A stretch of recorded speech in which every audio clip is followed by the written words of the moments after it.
Bueno,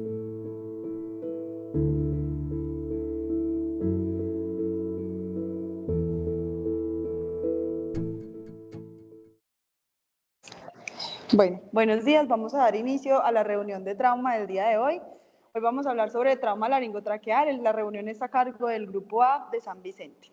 Entonces, el orden del día, los objetivos del aprendizaje del día de hoy, vamos a revisar y a recordar la anatomía del cuello, sobre todo laringe y tráquea, conocer el panorama del trauma laringotraqueal, cómo diagnosticamos y qué hacemos cuando tenemos un trauma laringotraqueal y cuándo esperamos o no. Entonces, para empezar con la revisión de anatomía, entonces tenemos que el cuello se va a dividir, digamos que en este caso lo vamos a dividir por partes o por secciones funcionales u órganos, entonces lo vamos a dividir por la porción muscular, la porción endocrina, la porción aérea, que es la que nos interesa el día de hoy, y la porción digestiva, que solamente está compuesta por el esófago. Pero entonces, lo que nos trae hoy acá,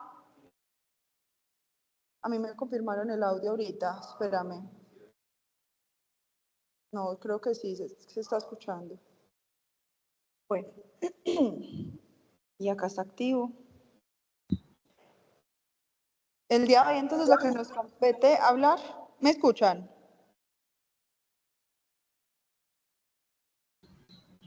Sí, Vane, se escucha. Sí, se está escuchando. El día de hoy, entonces, vamos a hablar sobre la parte aérea del cuello, específicamente laringe y tráquea. Listo, entonces, vamos a decir que la capa respiratoria va a estar compuesta por la laringe y la tráquea, que la laringe va a estar de C3 a C6 y la tráquea a nivel cervical va a estar compuesta de C6 a T1. La laringe va a ser una estructura fibrocartilaginosa que va a estar compuesta por 3 cartílagos principales que van a ser el ioides, el cartílago tiroides, el cartílago cricoides, y en la porción posterior van a estar los 2 cartílagos aritenoides y los cartílagos curniculados. ¿Cuál es la importancia de estos? Todos van a estar unidos por unas membranas tiroidea, la cricotiroidea. Estas membranas van a servir de protección para los tejidos blandos que están dentro de la faringe y van a ser de vital importancia al momento de un trauma, que ahora lo vamos a revisar. ¿Qué más tenemos de anatomía? Como relaciones importantes, a nivel de C6 vamos a encontrar justo la unión del esófago con la laringe, vamos a encontrar también el lugar donde podemos hacer compresión directa sobre la carótida, va a estar el ingreso de los nervios laringeos recurrentes también a la laringe, entonces el punto, pues digamos, como o de relaciones anatómicas muy importantes a nivel del cuello. Irrigación, sobre todo la laringe, la tráquea sabemos que tiene una irrigación circular, lo que nos permite tal vez hacer secciones de anillos de la tráquea sin perder la irrigación, pero entonces en este caso vamos a hablar específicamente sobre la irrigación de la laringe. Entonces la laringe va a estar irrigada por una laringea superior y una laringea inferior. La laringea superior va a ser una rama de la tiroidea superior, que a su vez va a ser rama de la carótida, y la laringea inferior va a ser rama del tronco tirocervical. Para el drenaje venoso va a estar acompañado siempre de la irrigación arterial y la inervación va a estar dada por ramas del nervio vago, por el nervio frénico y por el laringeo recurrente. ¿Qué es importante también en la anatomía, en la laringe, sobre todo ahora que hablemos de la clasificación del trauma y el tipo de lesiones? Es estas zonas anatómicas, tenemos la zona 1, 2 y 3.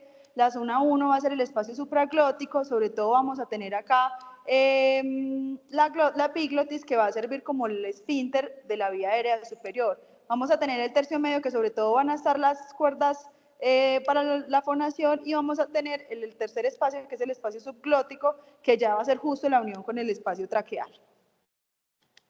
Entonces, ya por último la tráquea, entonces tenemos que lo vamos a tener desde C6 hasta T1, y ellos van a tener anillos cartilaginosos que en su parte posterior van a presentar un músculo traqueal, que digamos que va a ser la zona plana en la región posterior de la tráquea. Bueno, ¿por qué hablar el día de hoy de trauma laringotraqueal? Sabemos que, digamos que no es una patología la más frecuente, se presenta 1 de cada 30.000 consultas en el servicio de urgencias, pero tiene mortalidades en la escena de hasta el 82%. Es la segunda causa más frecuente de mortalidad por traumas en cuello y tiene una mortalidad total por trauma traqueal del 14%. Tenemos que la principal etiología van a ser accidentes de tránsito. Hoy en día, ante el advenimiento de los airbags y medidas de protección, digamos que eso ha logrado la reducción del trauma directo traqueal, pero aún se sigue presentando. Y además tenemos un trauma directo o por deportes del 32%. Bueno, ¿Cómo vamos a clasificar el trauma laringotraqueal? Como la mayoría de nuestros traumas los vamos a clasificar en penetrantes y no penetrantes. Aquellos penetrantes van a tener una incidencia del 3 al 6%, los no penetrantes del 0.5 al 2%. La etiología principal del penetrante va a ser por heridas por arma de fuego, al ser la parte aérea del cuello, la parte más profunda y la más protegida por toda la capa muscular, está protegida por el mentón, también está protegida por el esternón, digamos que tiene un más difícil acceso, pero en los traumas directos o en los traumas por armas de fuego va a estar más expuesta. Y para los no penetrantes, como les dije, un trauma directo o hiperextensión, esa era la imagen típica del paciente en un movimiento de desaceleración que se golpea contra la cabrilla del carro y genera un trauma directo sobre la pues para la región laringotraqueal. ¿Cómo vamos a clasificar los tipos de traumas? Sobre todo para la laringe, vamos a clasificarlo en 4 tipos. El tipo 1 va a ser solamente un hematoma endolaringeo menor, sin fractura detectable, casi siempre van a ser asintomáticos, pero igual ahorita Margarita nos va a mencionar más sobre esto. Los tipos 2, edema, hematoma y ninguna disrupción de la mucosa sin exposición del cartílago. Las grado 3 va a haber una exposición del cartílago y van a haber fracturas desplazadas. Las grado 4 es lo mismo que el grado 3, pero la diferencia acá es que tenemos fracturas inestables con líneas de fractura mayores a 2 líneas, y la tipo 5, que es una disrupción completa de la tráquea, pues que digamos que es el evento más catastrófico. Entonces acá podemos ver el tipo de lesiones. Tenemos en la epiglotis hematomas. Recuerden que les dije ahora que la epiglotis va a servir como la válvula o como el esfínter de la vía aérea superior. Entonces, si tenemos un hematoma a este nivel que nos ocluya pronto esa vía aérea, pues vamos a tener un paciente con una vía aérea no protegida, ¿cierto? El otro tipo de lesiones que vemos acá son a nivel de las fracturas del ioides, que esas fracturas del ioides pueden o no comprometer la mucosa. Si comprometen la mucosa y hay exposición del cartílago, ya estaríamos hablando de una lesión grado 4. Y la distorsión de la glotis, en las que hay un edema suficiente como para colapsar el espacio y sobre todo la alteración de las cuerdas bucales. Este que es el panorama más catastrófico, que sería una lesión del cricoides y una separación completa laringotraqueal.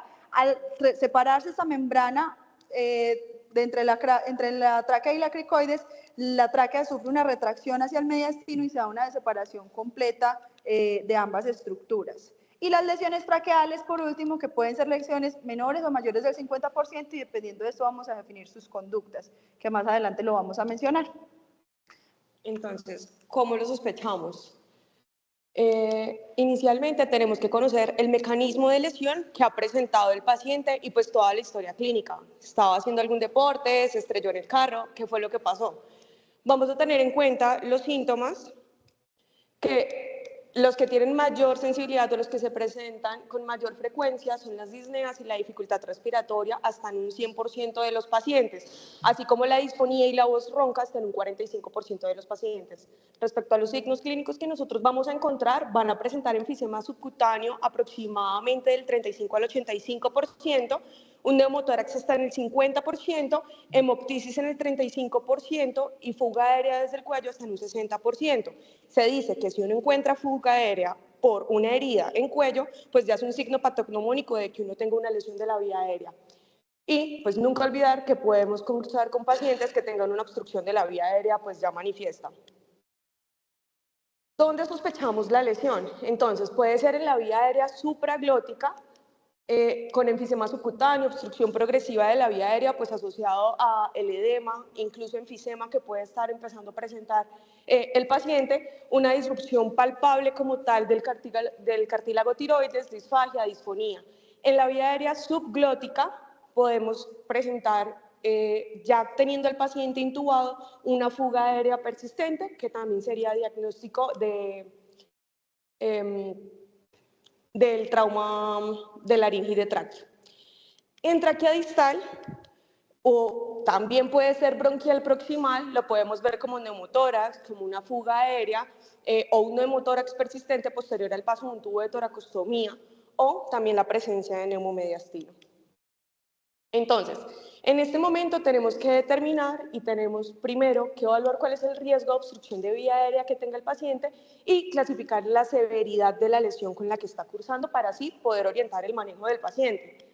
Entonces, si sabemos que el paciente va a tener o tiene riesgo de que haga una falla ventilatoria, tenemos que asegurar la vía aérea. Y un concepto que nos debemos llevar es que estos pacientes siempre se deben considerar como una vía aérea difícil. Entonces, ¿Cómo diagnosticamos estos pacientes? Esto ya iría orientado a esos pacientes que no tienen dificultad respiratoria, que no estoy sospechando de que tengan una falla de la vía aérea.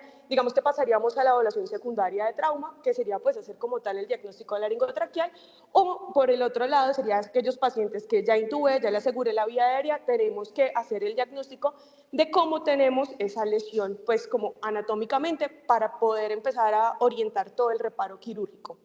Entonces, con una radiografía de tórax y una radiografía de cuello, se puede ver un enfisema profundo hasta en el 60%. Como ya había mencionado Vanessa, pues es como la estructura más profunda que vamos a encontrar en el cuello. Por otro lado, se pueden encontrar neumotórax en todas esas lesiones traqueobronquiales. Ya habíamos dicho que aquellas que son hacia la tráquea distal y hacia los bronquios principales van a presentar incluso neumotórax persistentes, que estaría asociado a este signo que se llama el signo del pulmón caído de Kump, que es asociado a esas lesiones de los bronquios fuentes principales. Por otro lado, el TAC se hace generalmente en los pacientes estables o en aquellos que ya tenemos intubados y tiene una sensibilidad para detectar estas lesiones hasta en un 85%. Sirve para la planeación quirúrgica y lesiones mediastinales asociadas que puedan presentar el paciente. También los pacientes pueden cursar, no sé, en una herida que sea transcervical, podemos sospechar que tenga lesiones de vasos o que tenga lesiones esofágicas. Por lo tanto, también estaría dentro del diagnóstico de estos pacientes de una forma integral la realización de endoscopia y la realización de un angiotac tanto de cuello como de tórax. Este es el signo de Kump, donde en el hemitórax izquierdo estamos viendo acá ya delimitado todo el pulmón atelectásico y el neumotórax asociado pues a la lesión del bronquio fuente.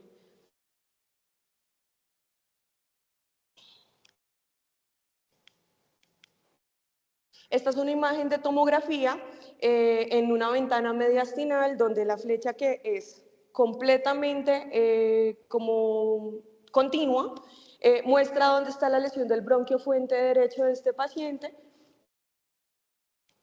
Y ya. Entonces, sin embargo, el estándar de oro para hacer un diagnóstico de una lesión de la vía aérea es la broncoscopia. Contamos con dos tipos de broncoscopia, la fibrobroncoscopia y el broncoscopio rígido. La fibrobroncoscopia es el estudio de elección en estos pacientes. ¿Por qué? Porque permite un mejor alcance a donde vamos a tener la lesión del paciente, nos puede servir incluso de guía para la intubación, podemos lograr una intubación selectiva, pues dependiendo de los bronquios del paciente que queremos intubar selectivamente, excluye de una forma confiable otras lesiones y asimismo pues nos permite evaluar también de una forma circunferencial. Estos pacientes muchas veces van a tener el collar de inmovilización cervical puesto, entonces también es mucho más asequible para la realización del estudio. Este es un fibrobroncoscopio, pues es flexible y lo podemos dirigir en dirección que deseamos. Por otro lado, la broncoscopia rígida inicialmente estaría contraindicada, ya que puede aumentar la lesión de tejidos en estos pacientes y terminar provocando más daños. Pero en aquellos casos de la sección traqueal, el broncoscopio rígido lo que nos ayuda es como a canular esa parte distal de la tráquea. Como se ve en esta imagen, acá haciendo el gap traqueal y el broncoscopio pues atravesándolo. Entonces, del diagnóstico clínico, lo que ya les había mencionado anteriormente, si tenemos una fuga aérea en el cuello que cesa con la intubación, significa que es proximal a donde está el balón pues, del tubo endotraqueal que hemos pasado. Y por otro lado, si tiene una fuga aérea importante, un serfolio 4, o incluso un neumotórax persistente pese al paso de toracostomía, también tenemos que sospechar que tiene una lesión del largo traqueobronquial. Entonces, nuevamente, énfasis en esto, toca asegurarle la vía aérea al paciente. Lo ideal es que sea guiado por fibrobroncoscopia. Lo ideal es que sea en salas, porque puede también incurrir en una cirugía emergente en el paciente. No se debe hiperextender el cuello y por lo general los pacientes van a estar con el collar de inmovilización cervical. Generalmente, o lo que se prefiere desde las guías de ASA, es que el paciente debe estar despierto, debe estar respirando de forma espontánea y toca evitar la sedación o también los relajantes neuromusculares, ya que con eso quitamos protección a la vía aérea. Y utilizar guía para el paso de tubo a través de la vía aérea que está lesionada, siempre se debe hacer bajo visión directa y tener pues la insuflación del balón hacia distal. posterior de que se posiciona el tubo. Toca tener una planeación temprana de la intervención quirúrgica junto con las lesiones asociadas que hayamos diagnosticado. Pero la realidad es que los pacientes van a estar sangrando, van a estar con secreciones, van a tener enfisema, van a tener edema de los tejidos, es algo que se va a estar dando en un proceso evolutivo, entonces el paciente que nos llegó bien a la hora puede estar deteriorado ya con enfisema y ocluyendo la vía aérea, entonces pueden llegar a colapso de la vía aérea, muchos pacientes pueden tener fracturas del tercio medio de la cara, del tercio inferior, inestabilidad en la mandíbula, pueden tener alteración del nivel de conciencia que pues ya les relacioné con que van a dejar de proteger la vía aérea además, y también depende pues de la habilidad del personal, no todos estamos entrenados en hacer una fibrobroncoscopia, ¿no? Entonces la idea es que si nos llega un paciente de esos, tener en cuenta que este abordaje es multidisciplinario, preferiblemente de una vez hacer llamado pues al otorrino, al cirujano de tórax, como optimizar los recursos con los que contemos para poder asegurar esta vía aérea y siempre predecir que es una vía aérea difícil. Entonces, vamos a determinar, nos llegó el paciente, vamos a determinar qué necesidad tiene este paciente de una vía aérea definitiva. Si lo vemos estable, respirando, lo observamos a la hora y el paciente no se ha deteriorado, sigue hablando, sigue teniendo una normoxemia, continuamos toda la parte de la evaluación completa que ya habíamos dicho con los estudios de radiografía, tomografía, endoscopia y angiotacto, como según sea el caso. Y continuar con una observación estrecha. Sin embargo, si vemos que el paciente sí va a necesitar asegurar su vía aérea y probablemente una vía aérea definitiva, tenemos que pedir ayuda, llamar al equipo multidisciplinario que esté dispuesto en cada uno de los hospitales donde cada uno de ustedes se encuentre y preparar pues 3 etapas que se describen para la seguridad de la vía aérea de estos pacientes. Entonces, si vemos que la tráquea está lacerada o que está expuesta, lo que hay que hacer es prevenir la retracción de la tráquea, como ya había explicado Vane, eso tiende a retraerse hacia el tórax, entonces poner una pinza, pasar unos puntos y asegurar la tráquea y hacer una intubación directa a través de esa tráquea que estamos viendo de una forma directa. Entonces, no, la tráquea no está lacerada y no vemos la tráquea expuesta. Lo siguiente que tenemos que ver es, ¿y la laringe estará obstruida arriba? O sea, no es la tráquea, sino la laringe. Y si es la laringe, lo que tenemos que determinar inmediatamente es una vía aérea quirúrgica, ya sea mediante una traqueostomía o una cricotiroidotomía. Si no está obstruida la laringe y la lesión que vemos no es en la laringe, tenemos que determinar si el paciente sí está manteniendo o no está manteniendo la saturación por encima de 90. Y determinar, pues bueno, si no la mantiene, tenemos que determinar si el paciente está inestable, si va a entrar en falla ventilatoria, si tiene signos de lesión de la vía aérea, signos de lesión vascular o si el paciente se choquea, para así determinar las 3 etapas que ya les voy a hablar un poquito más específico. Y lo otro sería también anticipar si el paciente nos va a entrar en eso, pues es mejor asegurar una vía aérea a que el paciente ya nos falle ventilatoriamente. Las 3 etapas consisten básicamente en que van a ser un único intento de intubación. Uno primero, o pues lo que se describe, realmente lo que nosotros vamos a tener en nuestro medio, no sé ustedes si hacen rural y eso, pero lo que se va a tener en el medio es un laringoscopio. Entonces, hacer la laringoscopia directa, ver si se puede como ver de una forma concreta la laringe, la glotis y ver por dónde vamos a pasar el tubo. Si definitivamente no se puede, está a la mano y es disponible usar estos dispositivos supraglóticos. Esto es un tubo de King que lo que hace es que este balón queda en la faringe y este balón ya, dado el caso en que se pueda intubar, intubaría como el segmento distal de donde se pueda ver la lesión, porque en teoría lo estoy viendo de una forma directa. Y por otro lado, pues ya serían las máscaras laríngeas comúnmente conocidas. Y el último paso sería pues determinar la vía quirúrgica en estos pacientes. Siempre tener en cuenta la altura de la lesión, porque de nada nos sirve si tengo una lesión en laringe, pasar un dispositivo que no me salte la lesión y que yo pueda obtener la ventilación del paciente. Y este diagrama lo traje principalmente porque existen posibilidades donde no sea posible realmente obtener una ventilación, no sea disponible tener la asegurada de la vía aérea, tener en cuenta que existen otras alternativas como poner al paciente en un ECMO, principalmente lo hacen venovenoso, que es donde se ha demostrado menor mortalidad asociada en estos pacientes. Entonces, lo que definitivamente no se puede hacer en este tipo de traumas es intubar a través de un orificio que sea soplante y que lo hagamos a ciegas. Siempre recordar que lo que vamos a intubar va a ser bajo visión directa.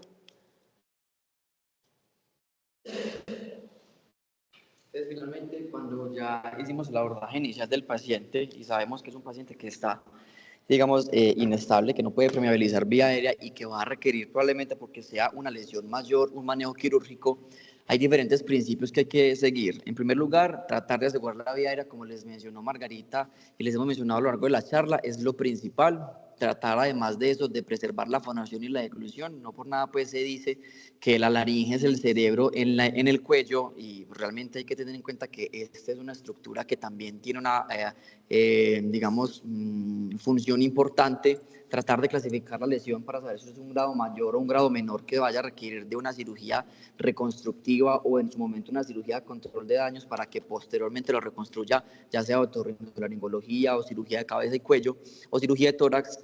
No intentar intubación a ciegas, ya vamos a ver que hay otros métodos para usted tratar de intubar, sobre todo cuando usted esté viendo el orificio que está soplante.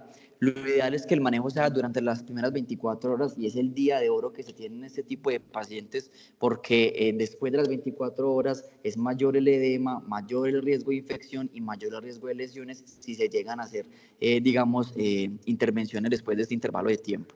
Tratar de lograr una adecuada exposición quirúrgica, ya vamos a ver cómo hacer una disección cuidadosa con protección de todos los paquetes vasculares, porque vamos a ver que en muchas ocasiones, sobre todo cuando son traumas complejos, van a requerir reconstrucciones con ayuda de colgajos locales y pues tratar de desvascularizar esto va a hacer que sea mucho más difícil hacer la reconstrucción en estos pacientes. Y finalmente hacer una evaluación intraoperatoria para tratar de clasificar la herida. Entonces aquí hay varios métodos para usted tratar de asegurar la vía aérea. Aquí estamos viendo cómo usted a través de la herida traumática puede pasar un buggy de forma retrógrada y por encima de la cavidad oral intubar de forma anterograda y sí al paciente tratando de observar por dónde está pasando el tubo a través de la guía, porque como sabemos realmente usted tratar de intubar al paciente por un orificio a ciegas que esté sangrando, que tenga edema, existe el riesgo de que el tubo se vaya por donde no sea, se vaya hacia el mediastino y cause, digamos, incluso si ya no lo tiene asociado, una lesión vascular, por ejemplo. Y en la imagen de la derecha podemos ver que ahí se está intubando directamente el orificio que se ve, que es el traumático en casos, por ejemplo, de una separación laringotraqueal completa. Entonces es muy importante también tener en cuenta, lo ideal es que usted se apoye de los anestesiólogos y de un equipo de intubación de vía aérea difícil, porque todos estos pacientes, como hemos dicho, tienen vías aéreas difíciles. Lo ideal es que haga la intubación bajo visión directa y que usted bajo visión directa pase y deje el tubo o el neumotaponador, digamos, distal a la lesión, como se está observando en este momento. En cuanto a los abordajes quirúrgicos, hay dos clásicamente descritos, la cervicotomía transversa o cervicotomía pues en collar. Usualmente se utiliza para el manejo de la mayoría de las lesiones laringotraqueales, que sobre todo, por ejemplo, aquellas que están aisladas. Esto realmente es raro, la mayoría de las lesiones van a estar acompañadas de otras lesiones asociadas y en ese caso la mayoría de veces realmente se va a hacer un abordaje por cervicotomía longitudinal, tratando pues de hacer la exposición sobre todo de los paquetes vasculares o de la vía digestiva que probablemente pues, que tenga el riesgo de estar lesionada. Como vemos en la imagen, existe la alternativa de, en caso tal de que sean lesiones mucho más distales, de extenderse hacia una esternotomía parcial, tratando de separar, como vemos acá, el esternón y ubicar pues como el orificio. Este es un libro que es un atlas pues, de trauma en el que ejemplifican pues, realmente cómo debería ser la exposición adecuada. Esto se ve muy bonito, pero la realidad es que claramente no se ve así.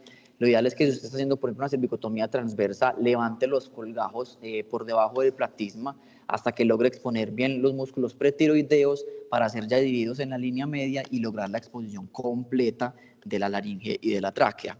Como les mencionaba, la mayoría de veces no se va a ver tan bonito y eso en ello va a radicar pues el problema de lograr sobre todo el aseguramiento de la vía aérea en los pacientes y posteriormente hacer la reconstrucción adecuada. Entonces, en casos de lesiones laríngeas menores, que son los que ya describió Vanessa como grado 1 y grado 2, usualmente se hace un manejo conservador, medidas de hemostasia locales, ya sea con puntos hemostáticos o con ayuda de energía.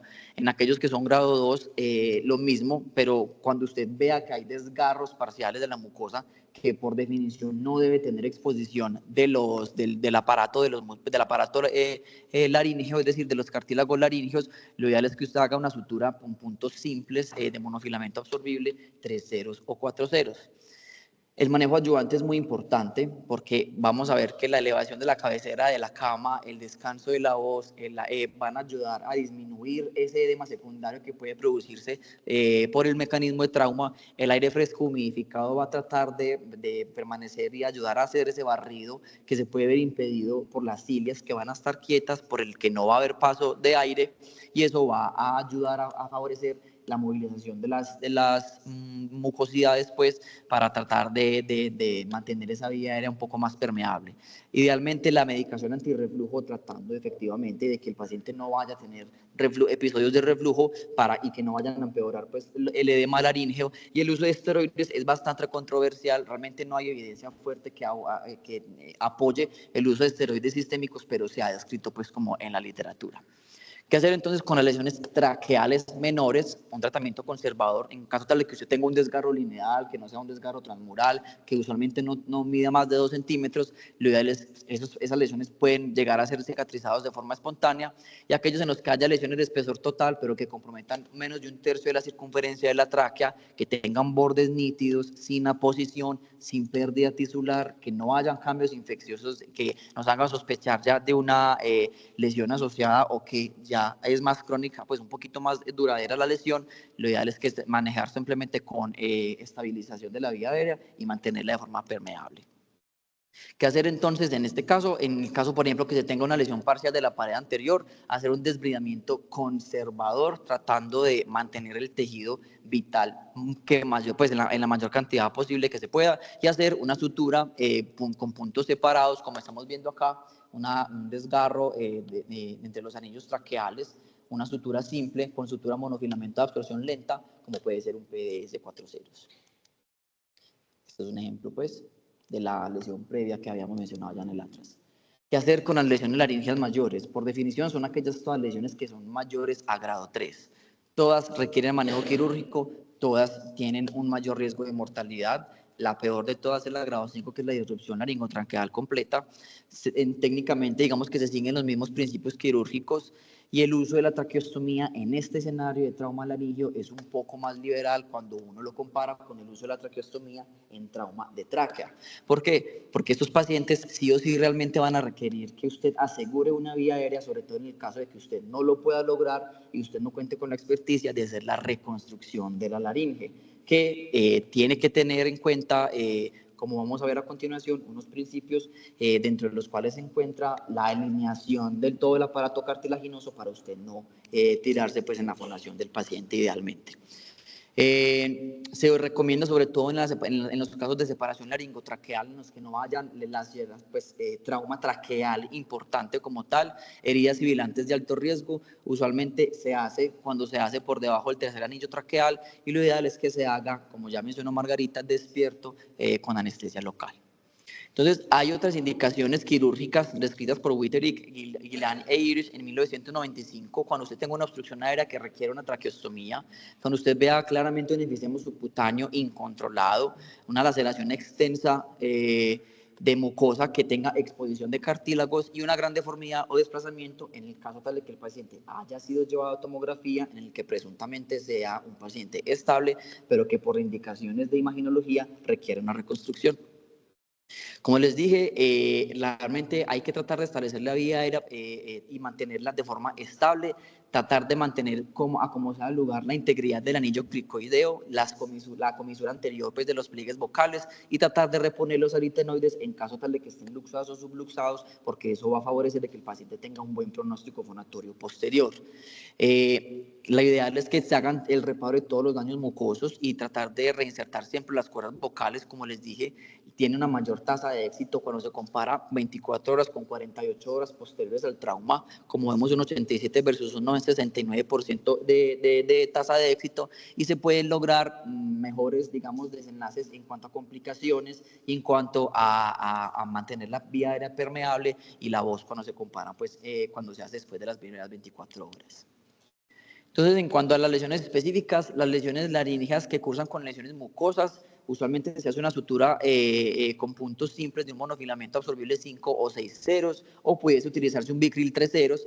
Se describe el acceso a través de una tirotomía, en la cual usted se puede, digamos, extender hacia la membrana tiroidea o hacia la membrana cricotiroidea para tratar de hacer la apertura del aparato de la laringe y, digamos, de tratar de cerrar todos los defectos mucosos que tengan y para tratar de impedir de que haya pues, la exposición de los cartílagos. El uso del tutor o el estén laríngeo se utiliza sobre todo en casos de traumas graves con destrucción mucosa y que haya pérdida de la sustancia. Esto va a favorecer de que haya cicatrización de la mucosa, lo que va a disminuir el riesgo de las sinequias mucosas y que haya una estenosis posoperatoria. En caso de que usted no cuente con un tutor, digamos, un tutor comercial, usted pudiese realizar un tutor con la ayuda de un guante, utilizando pues gasas, tratando de precisamente como lo dice, tutorizar el aparato laríngeo y obviamente adicionando pues una traqueostomía distal en el caso tal de estos traumas laríngeos. Lo ideal es que el tutor sea fijo por uno de estos 4 puntos. Se describe el uso pues, de estos tornillos que se van a fijar incluso a la piel y que después son retirados para finalmente poder hacer la extracción del tutor, más o menos entre 7 a 14 días, como máximo 2 semanas, por vía endoscópica. ¿Qué pasa cuando hay fracturas del cartílago tiroides o cricoides? Cuando no están desplazadas se puede hacer un manejo conservador, pero cuando hay desplazamiento, hay conminución o que tengan unas angulaciones mayores a 15 a 20 grados, lo ideal sería llevar a cirugía y hacer una reducción abierta con fijación interna con el uso de placas, que es lo que usualmente se utiliza en este momento, con unos tornillos que no suelen superar los 4 milímetros de grosor y que lo ideal es que no vayan a quedar nunca penetrando la mucosa para no favorecer en este caso pues, la presencia de estenosis o de sinequias en la laringe. Cuando hay pérdida de la sustancia, existe esta posibilidad de hacer, digamos, colgajos con la ayuda del periósteo, por ejemplo, de las clavículas, tratando de preservar claramente la vasculatura, en este caso, del esternocleidomastoideo, para tratar de hacer la cobertura del defecto y lograr que se lleve pues, un buen colgajo vascularizado. ¿Qué pasa cuando hay una desinserción laringotraqueal? Suele pasar que, digamos que se debe tratar de asegurar la vía aérea utilizando el cabo distal del fragmento que se separó, es decir, tratando de, si usted no puede hacer alguna otra opción, tratar de intubar el paciente bajo visión directa a través de este orificio y asegurar el tubo, hacer una cirugía de control de daños, colocar, por ejemplo, un sistema de presión subatmosférica y posteriormente apoyarse de los cirujanos pues los otorrinolaringólogos o los cirujanos de tórax o de cabeza y cuello. Cuando hay desinserciones parciales, usted puede hacer suturas con puntos simples separados con los mismos principios que ya mencionamos. Y cuando son, digamos, suturas ya secciones completas, se hacen anastomosis cricotraqueales o anastomosis cricotirotraqueales, pues en el caso de que sean necesarios, como son, por ejemplo, en esta fotografía, una evidencia de una desinserción laringotraqueal completa que requirió el aseguramiento temporal de la vía aérea a través del cabo distal para posteriormente a través del tubo, tutorizando la lesión, hacer la reconstrucción. ¿Qué pasa con las lesiones traqueales mayores? Las lesiones traqueales mayores suelen ser reparados si usted tiene la experticia y usted ve que es una lesión que no desprende completamente, no causa una disrupción completa hacer una sutura. Digamos que el cirujano general en teoría debería tener la capacidad de hacer una sutura de estas para tratar de resolver la sección, al menos sobre todo las mayorías de aquellas que son parciales, pero cuando ya hay una pérdida importante de tejido, lo que usualmente se hace es una resección del tejido comprometido con un desbridamiento conservador y hacer la anastomosis traqueotraqueal.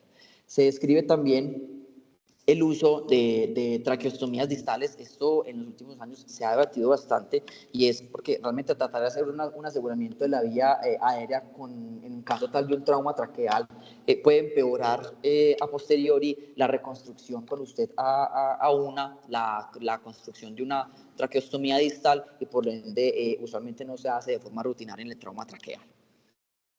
Acá estamos viendo cómo se puede utilizar la ayuda de un tutor de Montgomery, una cánula de Montgomery, para tratar de tutorizar la vía, porque no es para nada infrecuente que el extremo distal se retraiga hacia el mediastino y lo ideal es tratar de identificarlo para tratar de ascenderlo y hacer la anastomosis con el cabo proximal.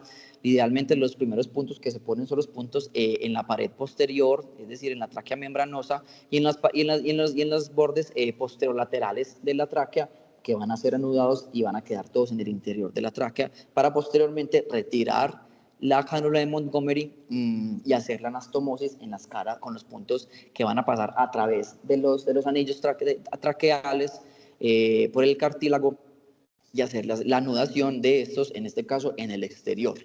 Lo ideal es que la cabeza se mantenga en flexión. Lo que se hace usualmente es hacer una sutura que va del mentón hacia la porción más proximal pues del tórax del paciente, sobre todo pues como de los primeros 7 días, que es lo que usualmente se va a dar pues como de periodo de seguridad para tener la anastomosis traqueal un poco más segura. Hay diferentes maniobras para hacer liberaciones de la tráquea, ya sea en el mediastino o hacia superior. Se ha descrito, por ejemplo, las incisiones alternas interanulares que se hacen entre anillo y anillo, una acá, otra en el otro lado, otra en el otro lado y otra en el otro lado, para realizar pues una ganancia de incluso hasta 2 centímetros en caso tal de que se requieran reconstrucciones mucho más complejas, o procedimientos de tipo descenso laríngeo, ya sea suprayoidea, desinsertando todos los músculos que van hacia el piso de la boca, tratando de mantener claramente el nervio hipogloso permeable y la arteria lingual, o una desinserción infrayoidea, tratando, pues, desinsertando la membrana. Es muy importante mencionar nuevamente la cirugía de control de daños. En caso de que usted no pueda hacerlo, tratar de asegurar la vía aérea, así sea por el cabo distal, de la lesión traumática, hacer una hemostasia completa, aunar el sistema de presión negativa, realizar la vigilancia y la reanimación del paciente en la unidad de cuidados intensivos y posteriormente, idealmente dentro de las primeras 24 horas, como ya les mencioné, hacer el manejo definitivo por cirugía de cabeza y cuello o por cirugía de tórax.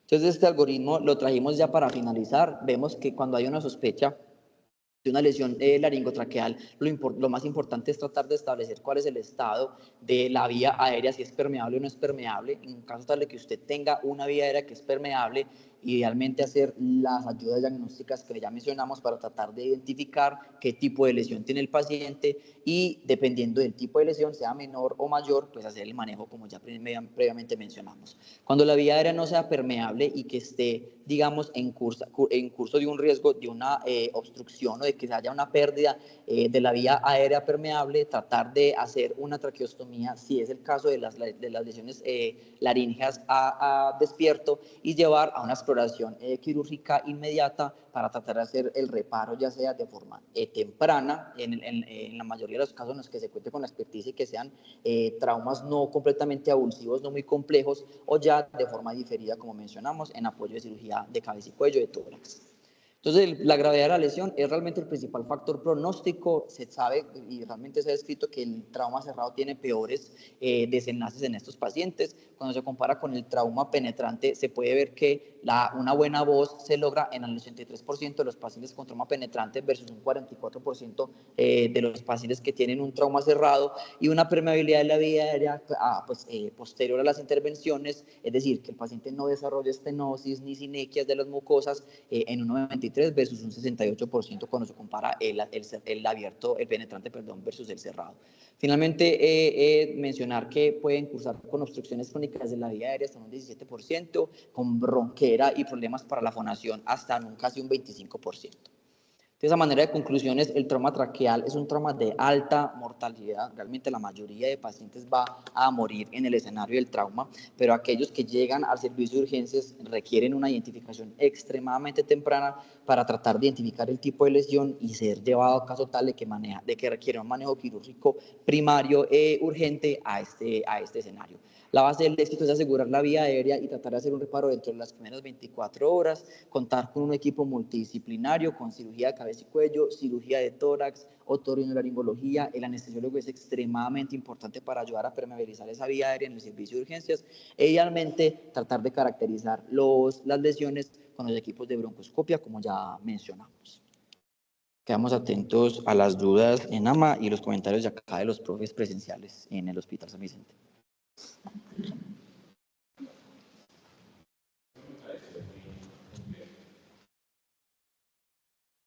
El sistema laringotraqueal, al igual que en el vasculario faringoesofágico, también tenemos signos duros y signos blandos. Eso está escrito y eso lo ayuda a uno a direccionar su conducta. La disnea severa, la herida soplante o la hemotisis grave se consideran signos de certeza de lesión en ese sistema.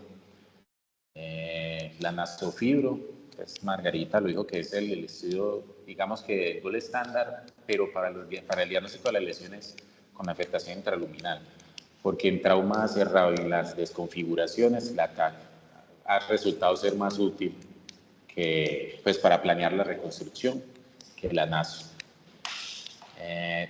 Y Daniel, yo quería preguntarle, con base en lo que nos acabaste de decir, ¿vos a quién le harías traqueostomía? Traqueostomía al paciente en definitiva. Si usted no puede hacer una carrera en el caso de un trauma laríngeo, traqueostomía. Si usted tiene un trauma traqueal en el que usted logre, digamos, permeabilizar la vía aérea, así sea de forma temprana, con el tubo por el cabo distal, y usted vaya a prever que ese paciente vaya a requerir una reconstrucción traqueal posterior, tratar de preservar los anillos traqueales y no hacer la traqueostomía siempre y cuando permeabilice la vía aérea, menos con el tubo, pues por el cabo distal.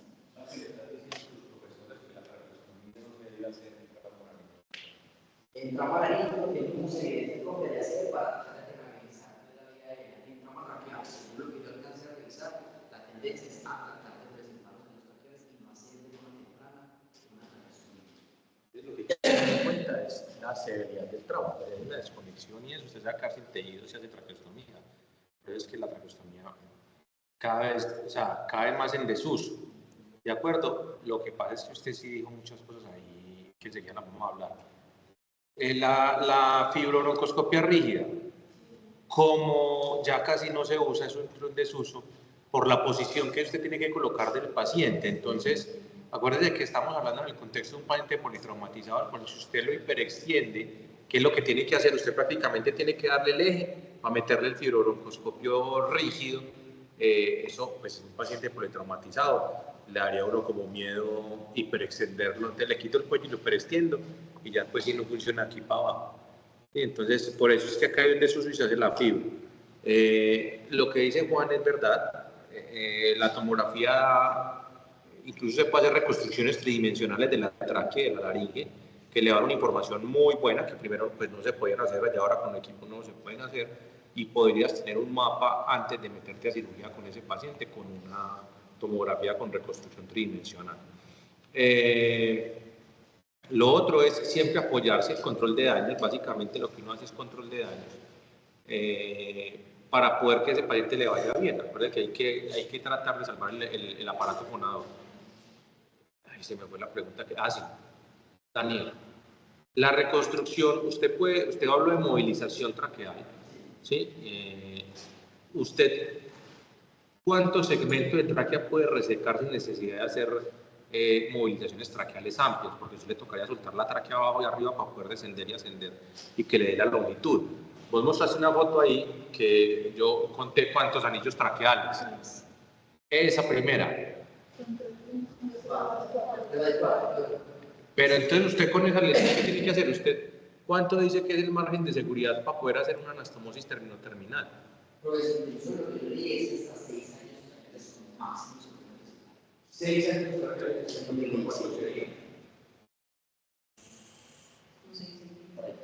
Entonces, usted con esta distancia, esto es un trauma, como dice, es una mordedura de león, ¿sí? Usted no le da a una anastomosis terminal con esta longitud de lesión traqueal. Aquí le tocaría movilizar. Entonces usted dice, bueno, tengo una lesión de cuántos anillos traqueales, y yo simplemente llego y le hago una anastomosis terminal. Máximo con 3 anillos traqueales, para usted poder, sí, máximo. Yéndose usted que en algunas ocasiones tiene que hacer algún tipo de movilización, que nosotros estamos más familiarizados con hacer un ascenso y un descenso en la línea. ¿De acuerdo? Entonces, eso hay que tenerlo en cuenta. Generalmente la rafia primaria es para lesiones que nos toca ver a nosotros que son asfixiantes por proyectil de arma de fuego, son máximo 2 cartílagos que se ven comprometidos, y por arma cortopunzante pues es mucho más sencillo porque es una herida lineal. ¿De acuerdo? ¿Qué más tenía? ¿Qué más también? No, pues cuando uno revisa, digamos que los pesos, si ve que antes había una inclinación mayor a hacerles traqueostomía, incluso se hacía la reparación de la traqueostomía, pero sí es muy importante que, aunque ya somos, digamos, más restrictivos en eso, cuando hay una pérdida significativa de tejido traqueal, toca, porque lo ideal no es hacer reconstrucciones complejas en ese momento, ¿cierto? Entonces eso y las lesiones altas, creo yo que son como las dos fuertes a uno decidirse a dejar una traqueostomía cuando ya está haciendo el manejo quirúrgico del paciente. Punto de castigo.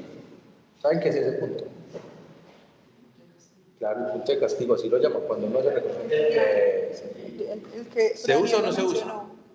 O sea, uno sobre todo en los libros más viejitos, en los viejitos, lo deciden de siempre ponerlo del mentón al tórax y en más o menos 7 días. Pero hay unos artículos, por ejemplo, unas guías de Norteamérica, en los últimos, pues, como de 2020 para acá, que no hacen tanta mención de pues, que no es obligatorio hacer ese punto. Puede mantener una flexión, pues, a menos en una posición neutra, asegurar que el paciente. Porque si uno ve que le pone 3 puntos a la traque y le pone un punto de castigo, entonces el pobre paciente con 3 puntos de PS y lo dejan 15 días. Ay, es que es igual un paciente que va a estar inmovilizado posiblemente con un collarín cervical, pues es un politrauma, si tiene otras lesiones. Acuérdense que el collar cervical es otra cosa que uno podría hablar, y es que una vez usted descarta la lesión, Se puede retirar el collarín. Se retira y ya, o sea, se hace una tomografía de entrada, le quita el collar cervical y ya, chao, si usted no tiene inestabilidad, pues le genera menos lesión al paciente. Pero a lo que me refiero es a lo que hacemos nosotros, que no son movilizaciones muy grandes de la tráquea, usted no necesita poner un punto de castigo. Ese punto creo que sobra y lo único que hace es mortificar al paciente con esa flexión del cuello. Eso también como cuando lee esa parte como de la reconstrucción traqueal, un piercing grillo y pues todo esto, dicen que la liberación debe ser tan amplia que la anastomosis debe quedar sin tensión, y lo último que dicen que son como las guías de Norteamérica, dicen como que el pectometronidal ya no se está utilizando, pero si yo leo el piercing del 2008 todavía estaba descrito el pectometronidal. Es como en el intestino, o sea, vos tenés para poder que el colon, vos tenés que descender el colon que no te quede contención. Si te queda contención, se te va a necrosar y te va a fallar esa anastomosis. O sea, la técnica quirúrgica aplica para todas las anastomosis, sea vascular, sea traqueal, sea esofágica, sea en intestino, en colon y intestino delgado. Es exactamente igual. Nada, ¿tenés algo más? No, muchachos, muchas gracias.